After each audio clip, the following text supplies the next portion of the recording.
Okay, so welcome to the Figma and Webflow tutorial event thing. Thanks for joining us. So just as a quick intro about who we are and what we do. My name is Alex. I am the president of MDC. And my co-host Jordan is the VP events of MDC. And just to give you guys a quick intro, so at MDC, we offer design services to people at McGill. So it could be anyone from like student clubs to startups to anyone who needs design work done. They reach out to us and then we complete it for them. It's a club run by students for students. We are now a SSMU club. And if you're interested in finding out more about us, you can find out about us on our website. I'll be giving the link to this Figma file plus the recording at the end of the tutorial. Jordan, could you send in the link to the resource pack? So I have a bunch of like pictures and assets that you guys can use if you want to follow along with this tutorial. So just to give everyone a heads up about what we are going to be covering and what we're not going to be covering. This is more of a technical tutorial about Figma features, specifically how to use auto layout and components. And it's a tutorial about how to use the Figma and Webflow plugin, as well as a quick tutorial about a bare bones Figma website, which can then be copied over into Webflow.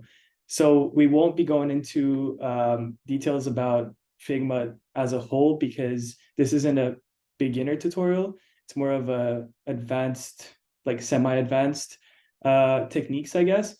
There's also not going to be any in-depth creative decision-making, like step-by-step design choices. So I'm not going to explain why I designed something the way that I did. But I would love to do maybe in the future something like that if there is interest for it. So this would be more of a, here's what the plugin is, here's how you can use it, here's what makes it a powerful plugin.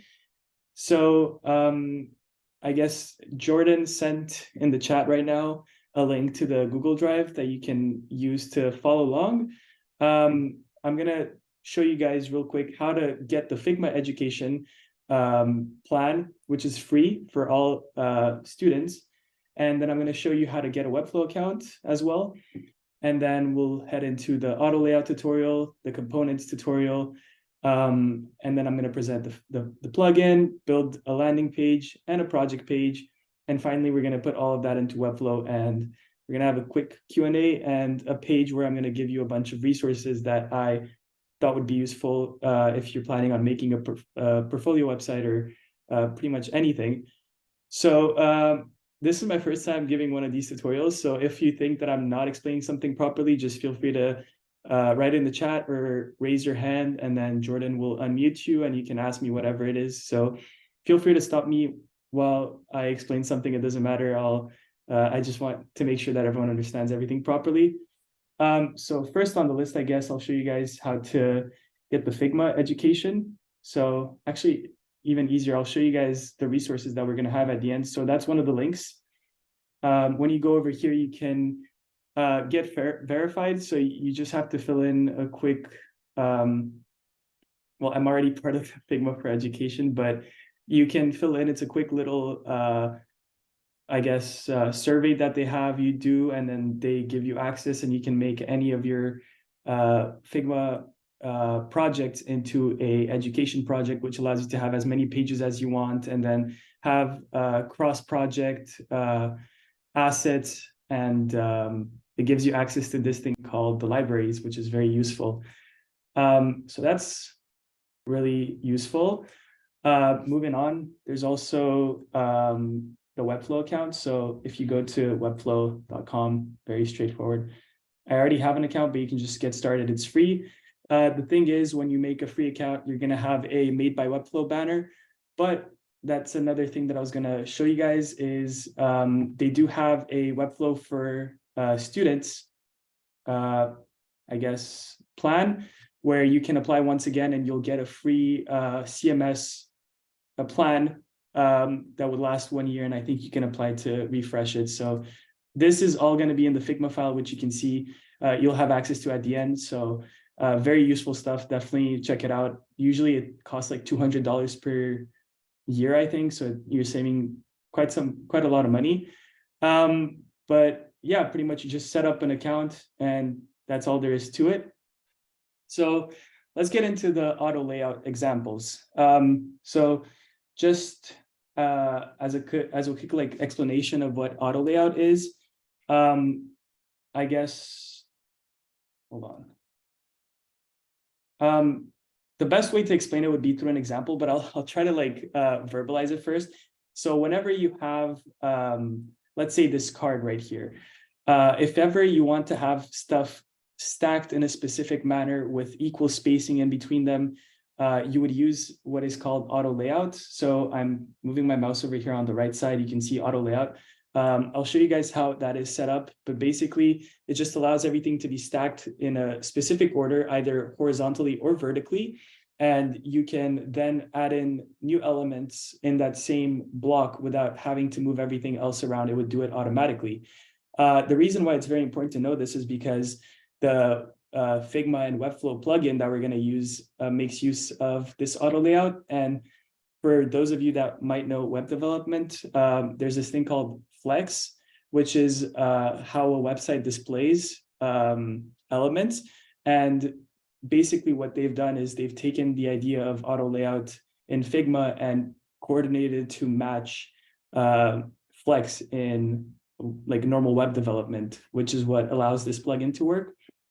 But just to quickly explain how auto layout works, let's say you have this web page, right? Like travel the world, and you have some recommended destinations, and then you would have these cards. You might also see cards, for example, on Facebook events, or just they're very used pretty much around the web.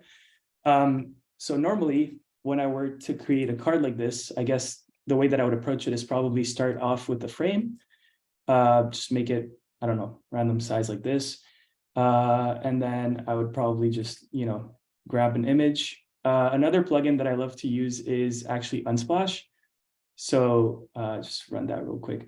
Unsplash is a place that has a lot of free images. Usually you're encouraged to give attribution to the author, but a lot of the times people don't respect that, but you're not going to get into trouble. It's just, being a good person.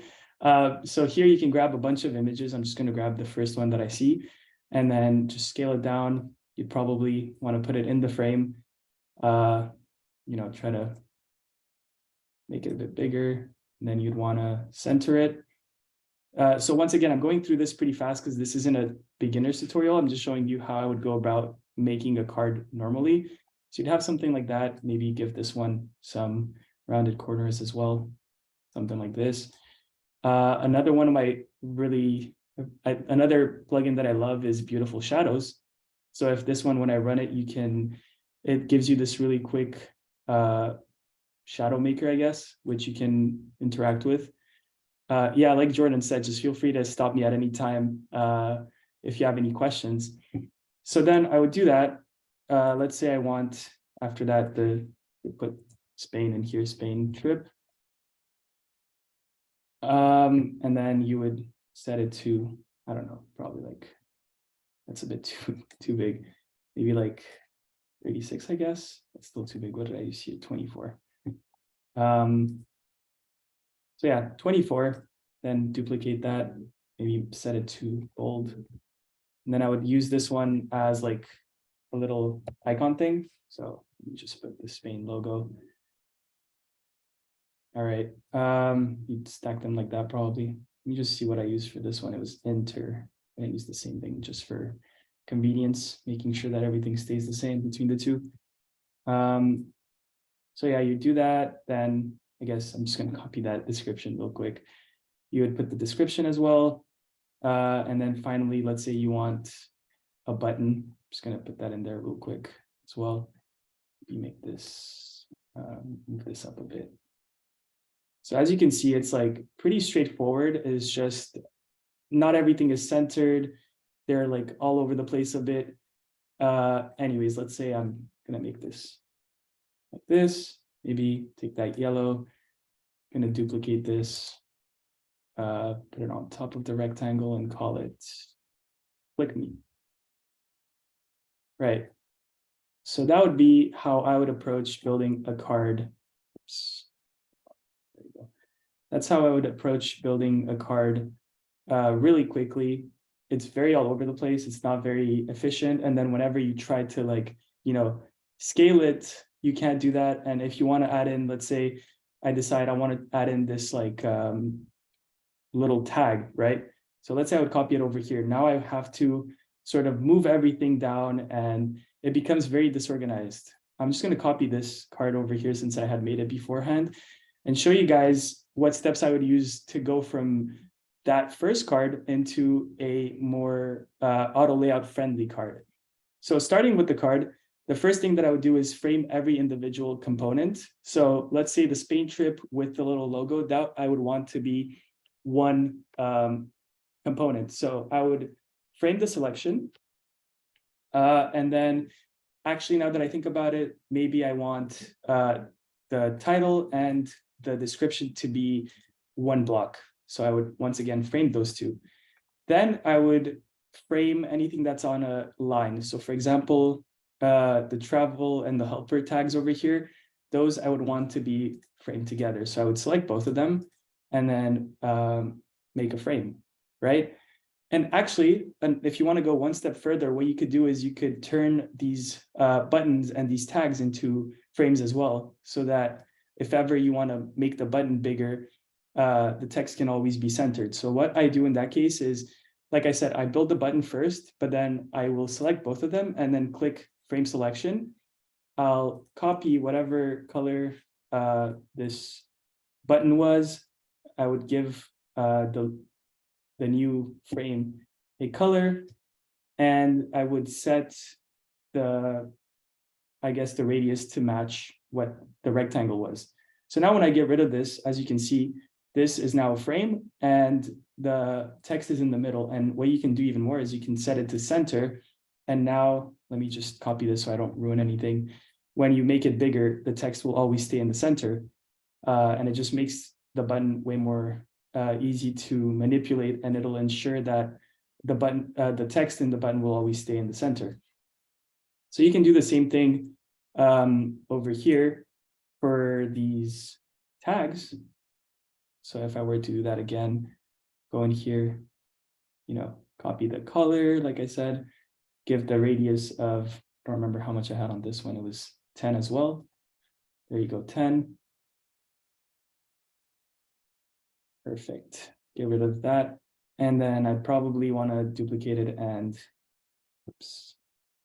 change the helper one to be that as well. Copy the color, get rid of that.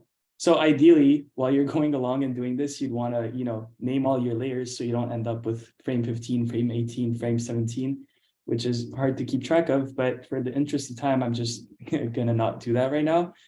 So going back to the list, right, and framing individual components, then you want to frame elements on vertical and horizontal lines. So like I did for this one, and then for this group right here, you just want to make little groups. Then you would apply, so we're at the step over here where you would apply auto layout to the parent container. So now the normal card, we can turn it into an auto layout card. And when you press this, not much changes, right? Except it does, because now you have this whole, can you guys see this, by the way, the right-hand side, the menu? Just want to make sure, because it's very important for you to be able to see it. Can I get a thumbs up or something in the chat? Perfect, thank you. Right, so you have this auto layout menu right here. And what this does is, it's basically all the magic. So to quickly explain, you have the orientation. So you can set everything to flow in a vertical or a horizontal layout. So if right now it's set on vertical, but if I were to set it to horizontal, you can see everything would be stacked like this. So all your little blocks that you created in the steps prior, they now act as blocks that are either stacked on top of each other or stacked next to each other. You can also, the reason why I love auto layout so much is that it allows you to set equal margins and padding for all the sides. So right now it's 12 and 11. Let's say maybe we want this card to be a bit chunkier. We can make it 15 and 15. And now no matter what you put in, so let's say I duplicate this image, it'll always keep that spacing around everywhere. So you can literally have a bunch of images stacked on top of each other, as you can see, and then it would still maintain that spacing around. But not only that, let me just undo all of those images. Not only that, but now you can actually like change the spacing between the children elements. So quick little terminology, in web development, you usually would have parent divs. So a div is basically a container. So you'd have parent container and then child elements. And as you're adjusting the spacing here, you're basically changing the space between these. Now, let's say actually, I'm just going to undo that. Let's say maybe you want the image to have this exact spacing between the tags and the image. You would then frame that selection and you could change, as you can see over here, you can change the spacing between these two. So maybe you wanted something like this. And now when you go to change the space, it won't affect that one specifically because that's its own group. Another thing you could do after you do that is you can modify the constraints and the dimensions of children. So let's say maybe I want to have more tags than just 2. I could actually I could make this one an auto layout. So I could add another auto layout. And this time, as you can see, they're stacked horizontally. And I could then, let me rephrase that. So you have over here the size, you can set it to hug contents, or you can put it to a specific width. So I would put it maybe for it to take up the entire space over here. And then what I can do again is like, create a new tag. And as you can see now, it fills up the space that's on the side. Another thing you can do is, for example, for this button, you can set it to fill container, and now it'll always have the exact space that is allowed in the container. So as you can see, if I make this bigger, the button stretches. I could do the same thing actually for this image. Let me just, maybe actually I can turn this whole thing into fill container, and then I'll set the image to scale. And now whenever I make everything bigger, as you can see, the image stretches as well. So this is very useful if you want to create cards or pretty much any layout that you plan on reusing, which would change size.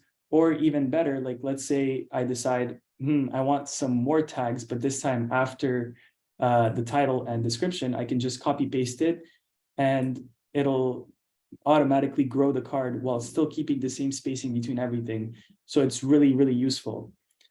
Going one step further than that, we have something called components. But before I move on, I just want to make sure, is everyone okay with this? Would you like me to go into more detail about certain things?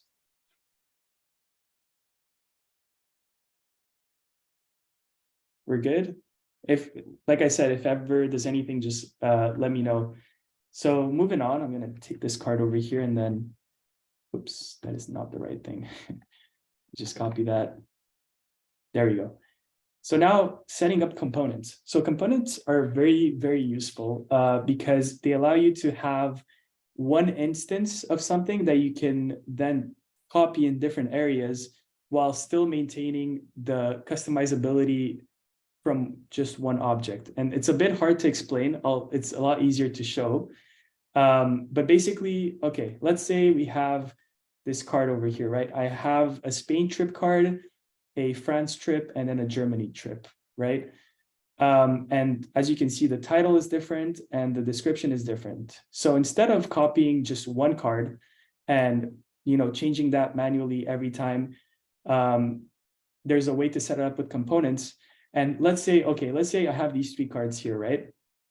Let's say I decide, actually, instead of a white background, I want this card to have like some really weird green background. I don't know why you do that, but it's up to you if you want to do that. So now you'd have to manually go in and change every single card to that green background. With components, that doesn't work that way. It would automatically update for you. So let me show you what I mean. So let's say you have this normal card, right?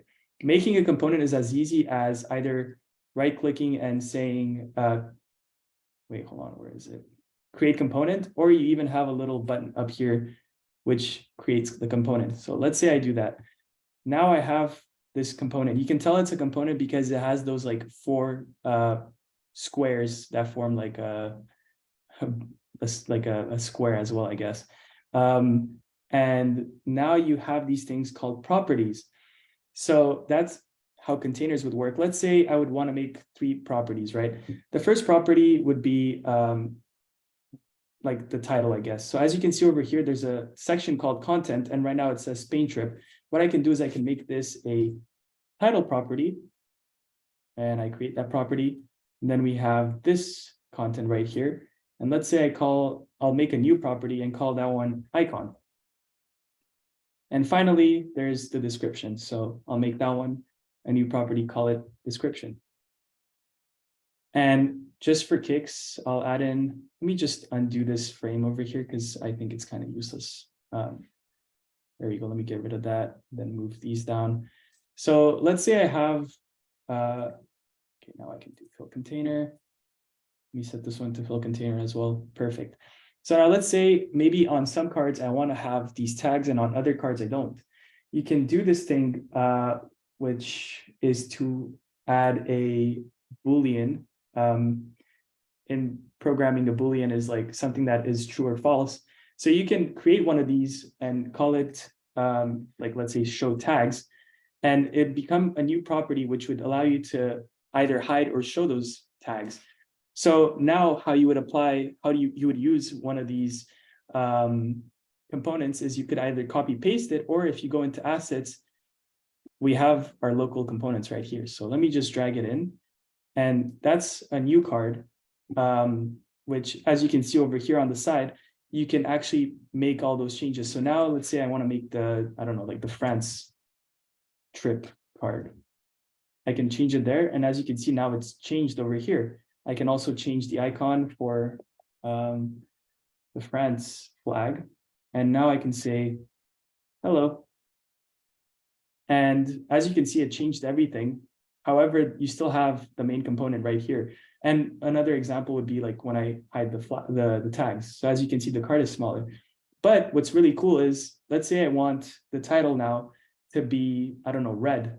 When I make the change there, you can see it reflected over here, or let me just do blue because it's a lot easier to spot. Another thing that I could do is I could change the background once again to that really ugly green color. And now both of them would reflect that. And you can go one step further. You can have multiple copies of that component. Let me just put them all on one screen. And I don't know, I'll write something completely different here. And that one would also change. When I change it in one side, it would change for the other ones. However, keep in mind that that wouldn't work when you're changing it on one specific instance. That would be an override.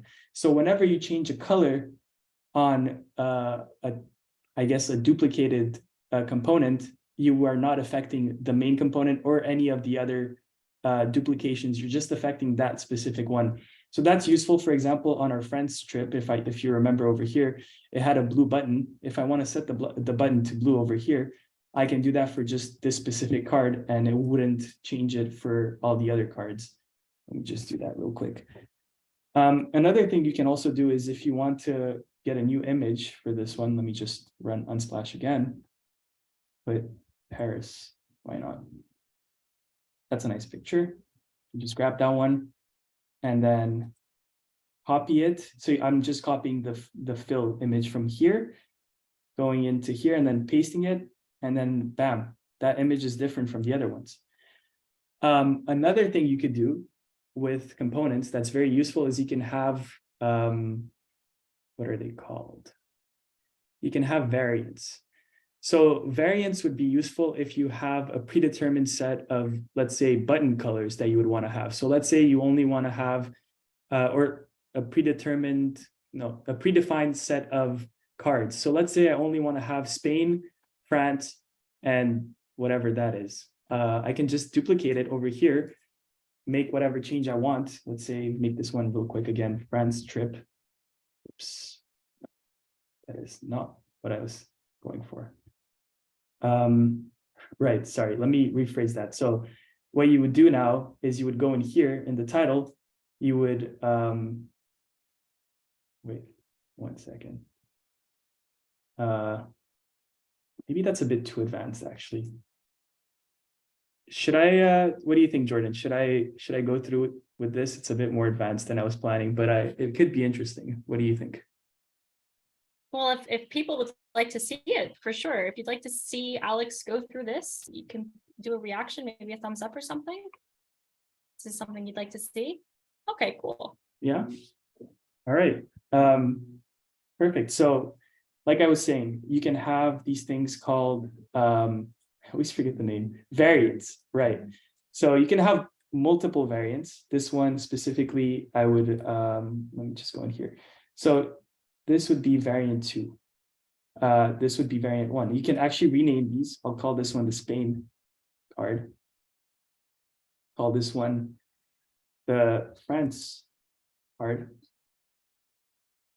And then just go in and change blue, change the image, just copy it from this one. Why not? And then,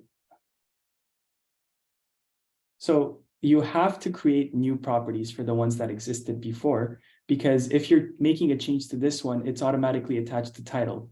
So when I go to change it, it'll change it up there as well. So in order to avoid that, or actually, no, let me re-explain that. I'm very sorry. I'm going all over the place. I wasn't planning on explaining this, but I do think it could be useful. What you want to do is, ideally, you don't want to create the Spain card right from the get-go. What you want to do is you want to create the layout of the Spain card, in the sense that you wouldn't set Spain trip as the title. You would just say card title here, as well as, I mean, you could leave the Spain flag, but you could put a specific empty icon, you know, like maybe something like, I don't know, sushi. Why not? So you could have like the sushi, which is supposed to be replaced, and then you could have basic description goes here. So now that would be something that would be up to whoever is designing to replace. So that's what I was trying to say is, like, let me just delete that. Let me add in a new component. So now this is what you would get when you're adding it in. It would be up to you now to go in here and call this, okay, this is the Spain card. And then you would put a description here for Spain specifically. But another thing that you could do now is, if you go over here, there's a new property, and that's where you select, do you want it to be the Spain card or do you want it to be the France card?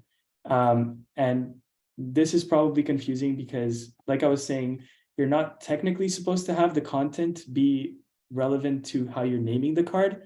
It's more of the layout. So for the, let's say for the French card, I actually don't want to have these tags. Let me just turn it off. So that way now, when it's the France card, there's no tags. When it's the Spain card, there are the tags, but you would still have to manually add in the titles unless you specifically choose to make new custom properties for that variant. I hope I didn't confuse you guys too much. It's kind of hard to explain how that would work. But yeah, that's pretty much how components work and how auto layout works. It's very useful to know. And like I said, I'll provide the link to this so you can mess around with it yourself. Now, I'm just going to go into over here, the tutorial space. So this is where we'll be designing the web page. And before I go further, I'm just going to make sure that I covered everything that I wanted to cover so far, just to make sure I didn't miss anything. Yep, I think I got all of that. Okay. All right, so I guess this is the time where I introduce what auto layout is. No, sorry, what the Figma and Webflow plugin is. Sadly, it only works on Chrome, so I'm just gonna have to pull up Chrome. I completely forgot to switch before I started this event, but there we go. So now we're on Chrome. They said that there's gonna be support added for Safari at some point. However, they haven't added it yet.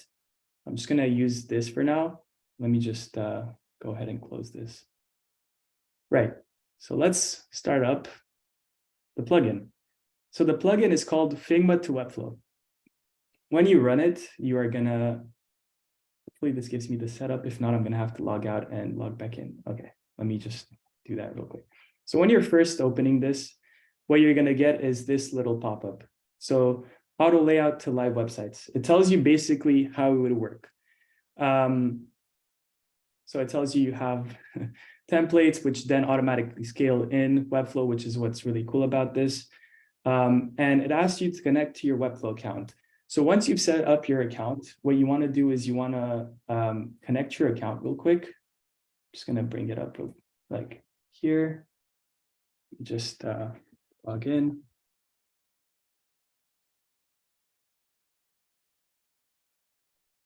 So I already have a project set up.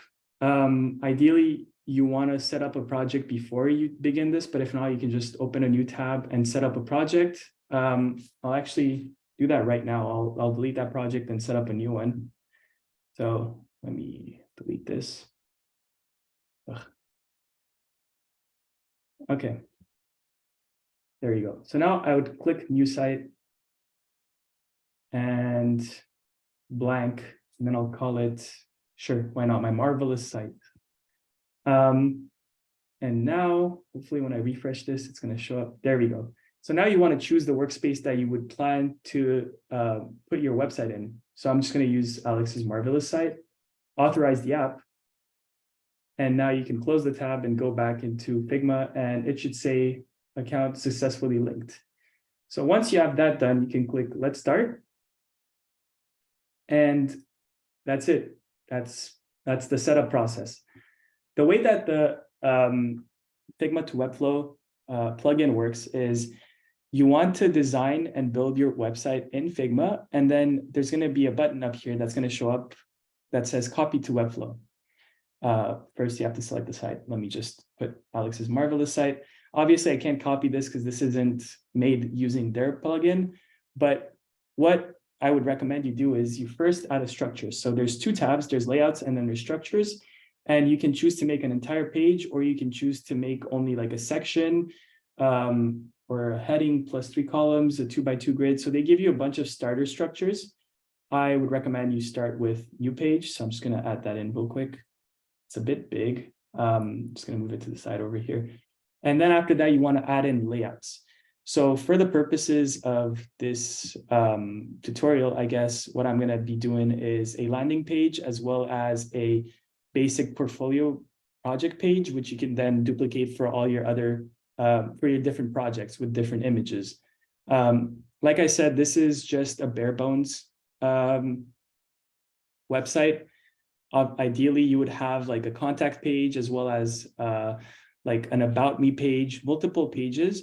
But I feel like with what I'm about to show you, you'll be able to build that on your own.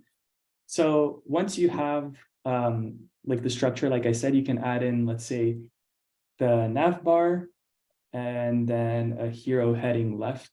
I think that one would be good, as well as gallery scroll.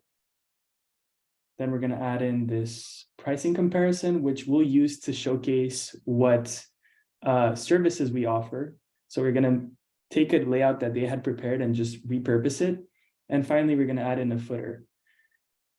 Cool. So if you have access to the assets that I gave you guys, you can go ahead and open that up if you want to follow along. I'll just be grabbing them off screen. So first off, I guess we can start by taking a look at what exactly this whole thing is doing. So this little icon over here that you see on new page and on navbar, that indicates that it's an auto layout.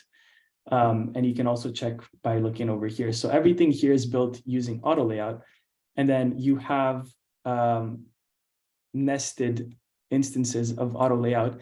And these names are very important that they be left as is, because that is what Figma and Webflow use to communicate what exactly you're going for. And another thing to notice is over here, you have div and link. So this just basically tells Webflow that all of these are supposed to be treated as divs. And then let me go in here, maybe on this title thing. As you can see, it's marked as H1. And this one is marked as P. And then the button, I'm guessing, would be marked probably as a link. Right, exactly. So like, let's say maybe, I don't know, you wanted this to, for whatever reason, to be H5, you would select it like this. It wouldn't change the size, but it would change the naming convention. Let me just maybe pull this out a bit. So as you can see, it says H5. If I change it to H1, it says H1. If I change it to paragraph, it's marked as paragraph. And that, once we copy something over to Webflow, it'll just, oops, I accidentally touched my AirPods. Hopefully no music starts. Anyways, so yeah, as you can see, everything is nested inside of each other. And then hold on. Do we have a meeting passcode? Is that a thing, Jordan? No, there should be no passcode. Is someone having issues getting in? I think so. I just got a message. I'm just going to send the link again. Hopefully No worries. that works. 1 second, guys.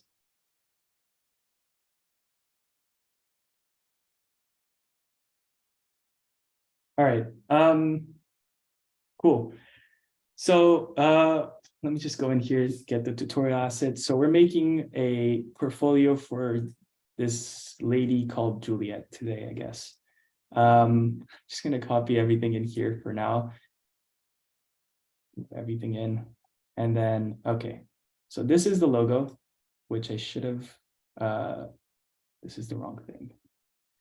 Sorry about that. Let me just bring it back in. Quick.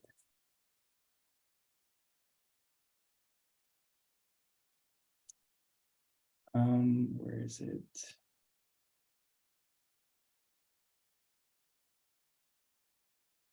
Okay, there you go. So I just had to export it because I didn't want it to be a frame. I wanted it to be a PNG. So now I go in here, I'll change this logo. As you can see, it's an image. What you can do is, like, once again, you can go in here on the fill, copy this, and then put it in here. Make sure you get the right sizing for it. Right now it's fixed at 141 by 36. I'll just put it at, I think it was supposed to be something like, whoops, 36 by 36. Maybe that's a bit too small. I'll make it something like 50 by 50. That'd be good. I think so. I think that's a good size. You can also edit whatever is up here. I would probably do about portfolio. And then I'd get rid of the pricing. Actually, you don't need that one. And then I would just have reach out. So that would be a good start. I'm going to copy the actual copy so I don't have to come up with it on the spot. Ideally, I would say if you're building a portfolio for yourself, spend a lot of time looking at examples just to see what other people are doing, and look into, there's like a million videos on YouTube about what to do and what not to do. I'd especially recommend the ones that say what not to do. Those tend to be the most useful ones. But yeah, just try your best to get inspiration, try to be different. It's kind of hard when, like, there's a million people out there doing this, but it, like, definitely spend some time looking into what you want to do and what you want to accomplish. And then once you have that, right now I'm just putting in random dummy code, dummy text, I guess. Make sure you always update the tags. So now I want this to be an H2, so I updated it in here. And then finally, I'm going to copy this paragraph right here. There you go. And then I want to change the image. So once again, it's very easy once you have set up the layout. This would be a wireframe, and then you want to turn that wireframe into a real finished product. So I would add in the image over here. However, I'd probably change, let me just make sure I'm doing this. Yeah, I'd probably change the size of the image to be something a bit bigger. So I would go in here, fix height, maybe make that bigger, have everything flow around that image. And then that's pretty much what I had in mind for the header. I guess you could also change the button to say reach out as well. And you could obviously have two buttons. So right now it's only one. I would maybe duplicate this and have a secondary button that would say find out more or something like that. And since this would be a secondary button, I would probably change it to have no fill and have a stroke. Just change that to black probably. Oh, actually, one of the things we could do for the other sections is make the buttons colorful. That way it would feel a bit more interesting. But yeah, you can play around with this. Like I said, this is pretty scuffed on my end for now. But moving on, we have right here I guess the portfolio part, the featured projects I would put. So here you can choose out of all your projects, what projects you want to showcase. And once again, for this, in the assets, I have 3 random images that you could have for like, let me just actually take these instead. So those would be my, where is it? My 3 projects that I want to show. Just move them here. Okay, these are 5. I would say usually what you want to aim for in a portfolio is about 3 to 4 projects that you want to showcase. 3 sets a pattern, 4 really just, drives it home. More than that, and you're kind of spreading yourself thin. Less than that, and you're not giving people enough to work with. So I think 3 or 4 would be ideal. And then what I would do in here is just once again go in and replace those starter images that are in here. And just go into the image. Take this one. And obviously you can play around with how your images show up. You can crop them, you can move them around. For the interest of time, I'm just gonna skip that for this, put it in, and there we go. We have our 3 projects. What I would recommend you do also is maybe we can spice it up a bit and let me just make sure. Right, set up. Yeah, so what you could do now actually is you could add in another layout. Actually, I could just maybe make this one into a frame like we saw before, and then make this bigger. Make this take up the whole width of this container, and then maybe give it a background. I guess I'll make it white probably, and make the text visible color like this. And I don't know, maybe move this down a bit. It's really up to you to play around with it. I'm not gonna spend like all the time doing this live. I guess I'll just copy paste what I had previously prepared. But if you want, I can actually go in step by step if you'd rather that. Just let me know. So I'll go in here, I'll copy paste it in here. This is what I had in mind. So you can have a project description and then the project name, make that into a card. I'm just going to copy that for all of the other ones. So that would be one of them. Whoops, hold on, I broke something. Where was it? There we go. All right, like this. Get rid of that. So that's one of them. Duplicate it, get rid of this one. Copy the image from this one. Like that. Duplicate it again. Then you have 3 projects. Moving on, I think what you could also do to make it look better is maybe make this a darker background just so that it breaks up the monotony of the page. So I would probably make it a color that's something like this. So it's not entirely black, but it's it has a bluish tint to it. I think it works well with the orange and yellow from the top. And then I would finally go in and modify this left column. What we're going to do is we're going to set it to sticky, so it'll be stuck on the left side as you scroll, and it'll tell people that they can access your the rest of your projects in your portfolio page. So going in here, I'm just going to get rid of all of these, and I'm going to keep this one, but I'm going to make it a H2. And then I'm going to set this to featured projects. And actually, I'm going to copy paste from another document, the what do you call it? The copy. All right. Bring it back in here. And what I would recommend you do is you can actually take this column right here.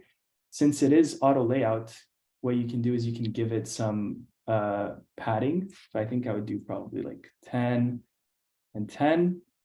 And then I would give it a background that's white, maybe give it some rounded corners, something like that. And what am I missing? Let's see. Oh, right, a button, right? Because you're trying to see the rest of the project. So I would just copy this, maybe copy the whole actions, copy it into, into the actual content, get rid of this one. And then we have, we can name this one maybe see portfolio. And this is where I was saying you could add in a bit of color. So you could actually set the fill for this to be an orange from above, maybe something like that. I don't know. I had a different color that I also, so before this, when I was preparing, I was sampling from the image and I got this color, which I thought was pretty nice. So I'm just going to copy it. You want to obviously set this to be black so you can really see the contrast between it. But that's pretty much what I would do. I think I would probably also maybe decrease the spacing between these columns, make it a bit less spacious, something like 40, I think would be good. And then maybe even make this one a bit bigger. So it feels like it has more air. And then, yeah, that's pretty much how this would work. What I would recommend you do is then you would maybe set each one of these to be a link so that then you can link it up to a project page for that specific project. There we go. So that's the featured projects. Let me know if you missed anything or if I should go back and put more emphasis on anything. If not, I'm just going to move on to this part over here.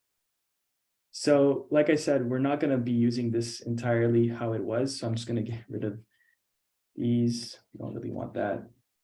We actually entirely get rid of, where was it? Oops. We're going to get rid of that separator as well. And I'm going to turn this into our graphics offering. We're not starting at anything. But obviously, if you want to leave the price, you can. I was just going to add in some random text talking about how I offer graphic design services, something like this. And for the icons, I'm going to go into the assets that I had right here. I'm going to copy these real quick with me. And I'm actually going to clean this up a bit, get rid of those. Perfect. I'm going to take this one. And this is another thing that I linked in my resources. This is a resource pack called 3D Icons, which are open source once again. And they have a bunch of different colors. You can even download the Blender file if you know how to use Blender, and you can make custom colors. They offer multiple formats. You can even get a Figma file, which is what I was using to get those icons. And it's a really cool resource pack that you guys could use for free in your projects. So going back here, I would copy that specific image. And then I would go in here, make sure you're selecting the actual image and then put that in, get rid of the background. And there we go. And if you're feeling adventurous, you could even add in a quick beautiful shadow, make it pop out a bit more. Just decrease that a bit. There you go, something like that looks good. And same thing for the middle one. That one would be, for me, I guess, UI UX. Get rid of, actually, I'll keep that. I can add in description. And then For the other ones, I deleted these, but for this one, I actually decided to keep it because I felt like I could maybe emphasize exactly what kind of UI UX services I was putting forward. So I'm just going to edit that here. Well, app design as well, web app design, and you could do that for the other ones as well if you wanted to. Get rid of that. And finally, we're going to add the image for that one. Put a little computer going here. And a fun thing that you can do with Figma is you can actually copy paste styles like shadows. So I'm just going to go in here, select all of these, and then just paste it onto that computer. There we go. And then finally we have, I think I put, yeah, I did. I put social media. So yeah, just running someone's social media account, I guess. Just gonna get rid of this, get rid of that. And add in the description. And obviously you'd want to change your button text. I'm just gonna put learn more. And you could have actually a page for each one of these that people can go to and read more about what exactly you're offering. But I'm not gonna show you how to design that today. And I probably would set this to the same orange that I had set this button, just to keep with the styles. So I would remove the stroke, just, oops. Okay.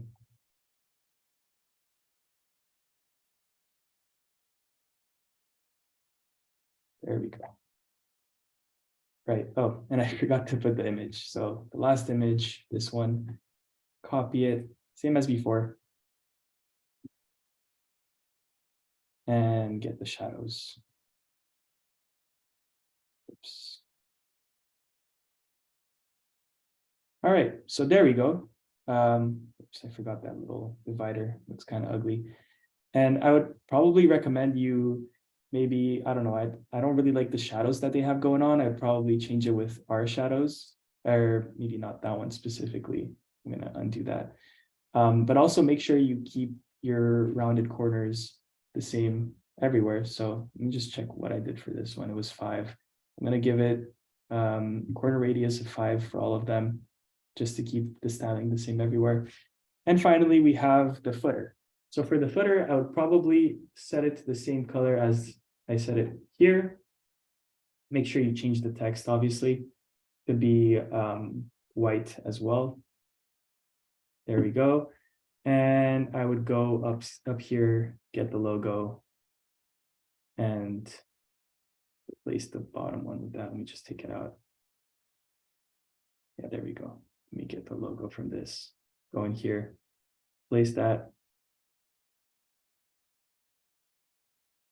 And there you have it. It's very, very rushed, but I hope you get the idea. It's very straightforward. Once you get the general building blocks, you can go in and really experiment yourself. The only real limitation is that you always have to use everything as an auto layout, but I would say, if anything, that just makes your design better because it assures that you keep the right proportions and padding everywhere. And finally, I'll show you how I would go about making a very, very, very basic project page.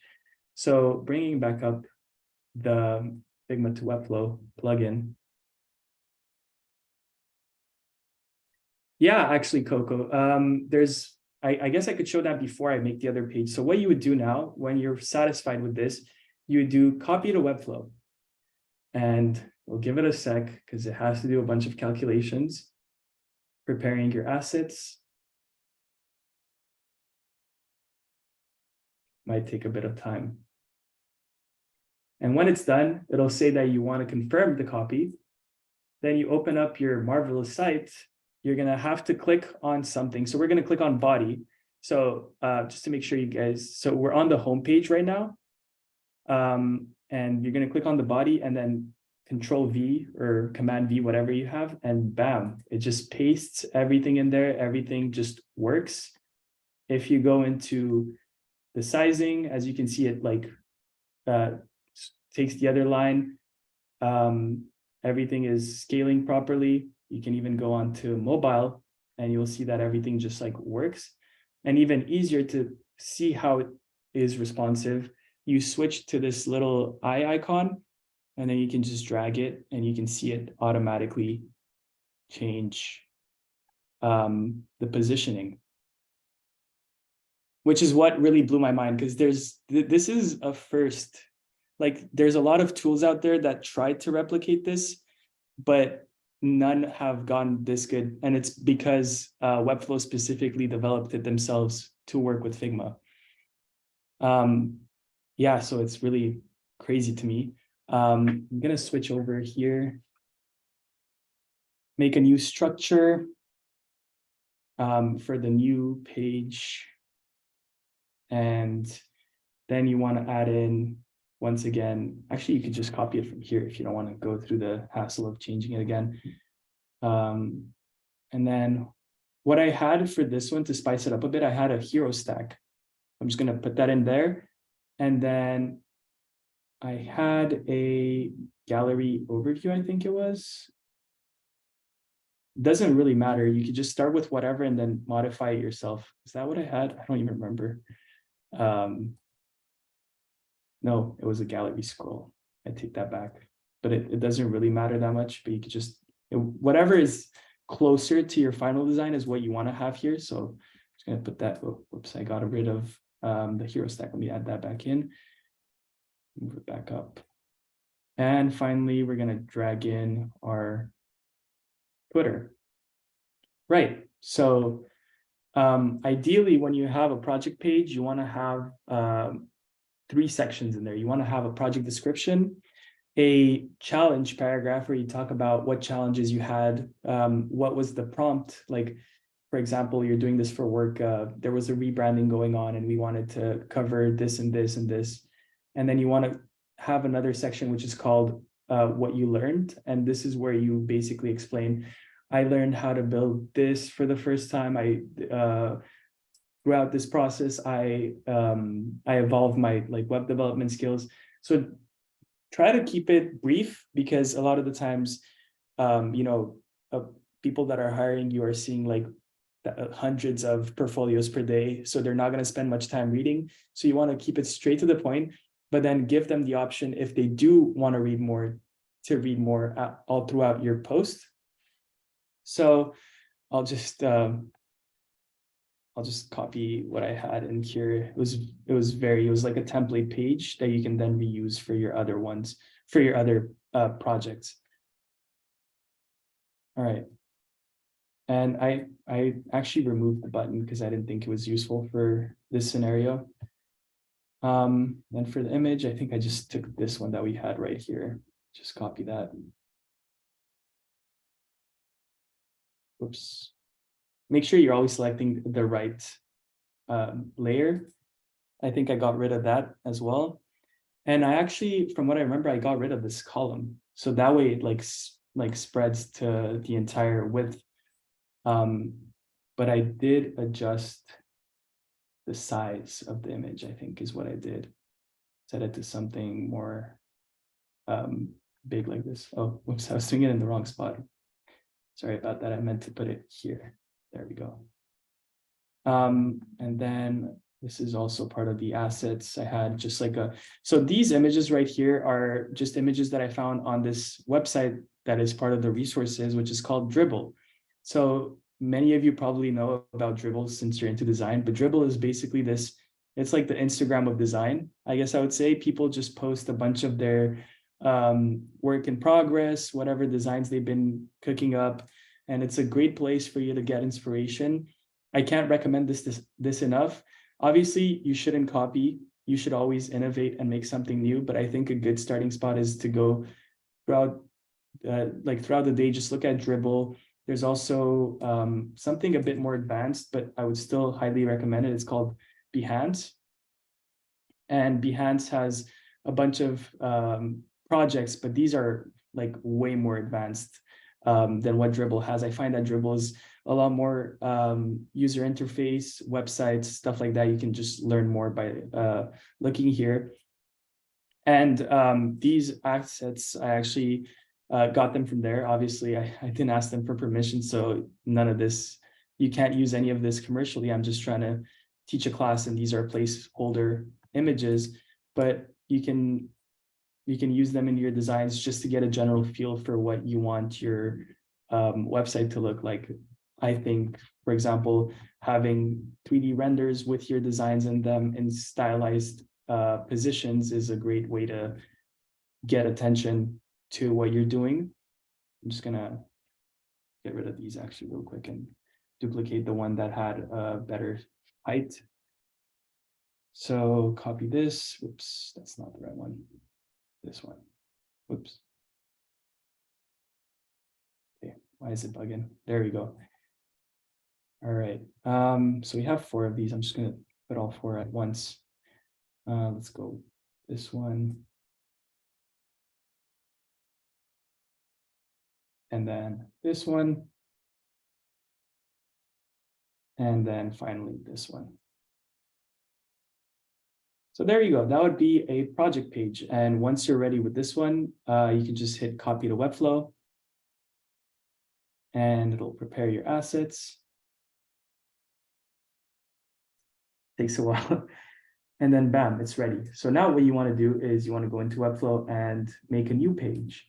We're going to call this one project template. And you can actually make these pages visible to only specific people, or you can even just save it as a draft. And what that does is it won't be accessible when you're browsing someone's website. So I would recommend you do that for like templates and stuff like that. Then you can paste it in here. And as you can see, you have your images. Oh, for some reason, this was wrong image. Okay, let's say you're happy. This is a good teaching moment. Let's say you're happy with the general layout, but you're not happy with one specific part. What you can do with the Figma to MDC, what do you call it, plugin, is you can go in here. Let me just make sure I get rid of all of these other images that I don't want.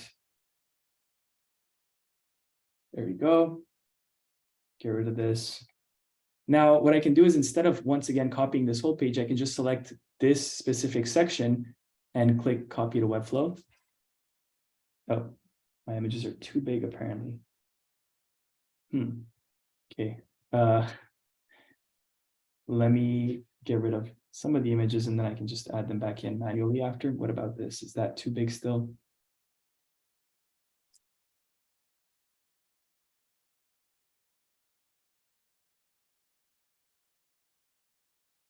Okay, so now we're going to go back into Webflow. It was this gallery scroll here that we weren't happy with. I can just get rid of it, click on new page over here, and then paste. And now I have, there you go, that's my new picture.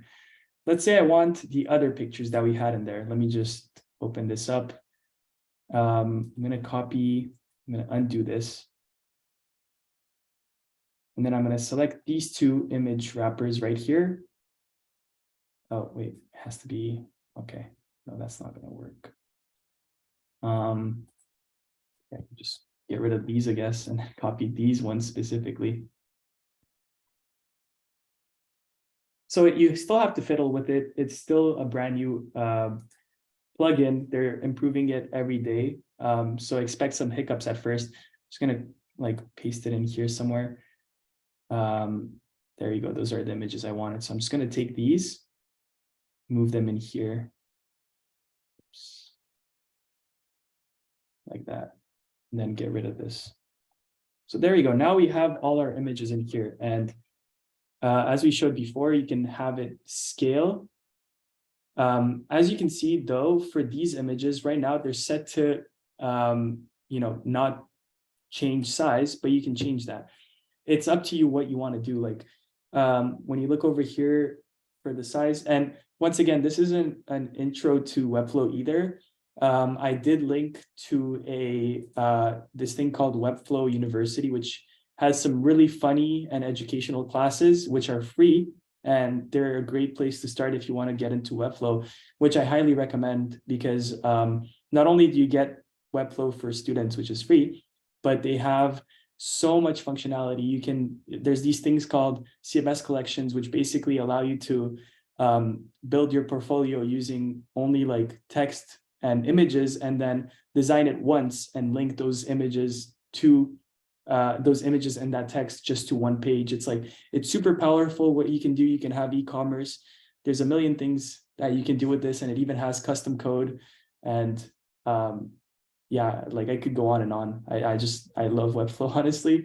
It's been a game changer in the no code space.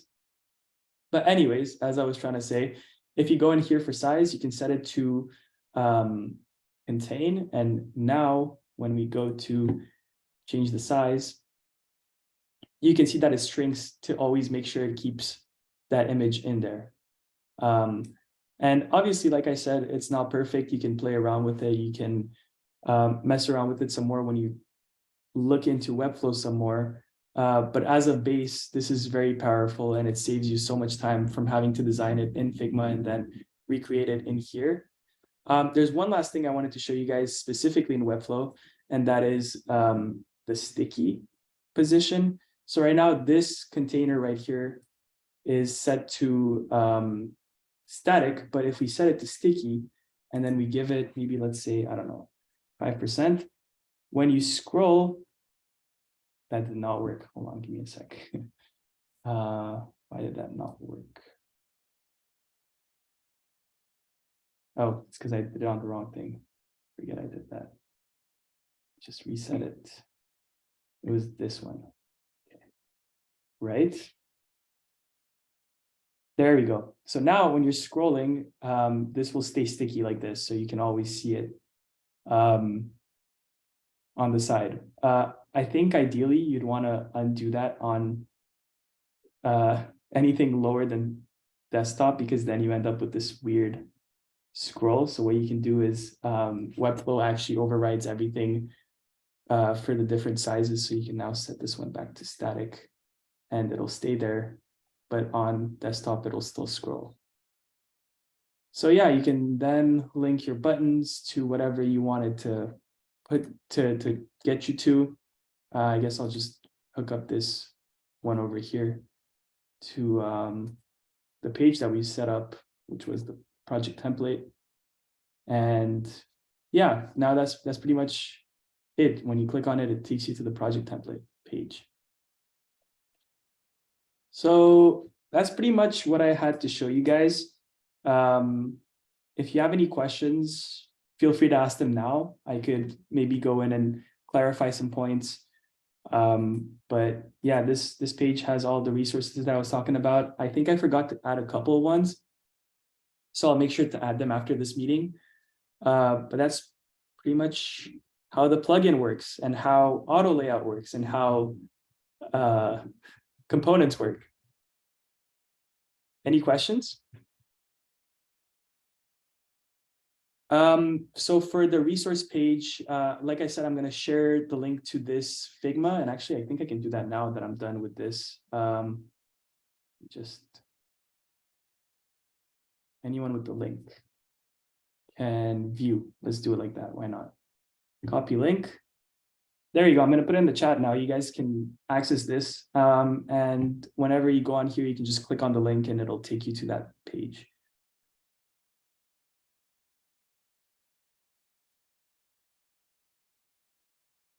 Any other questions?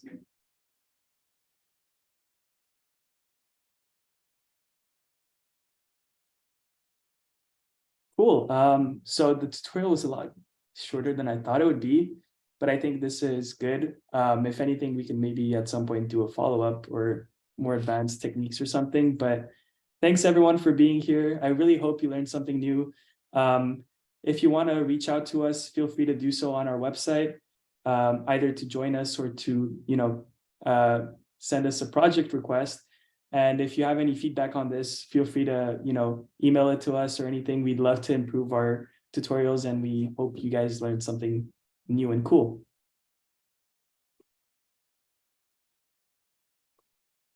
Thanks, guys. I'm gonna stop the recording.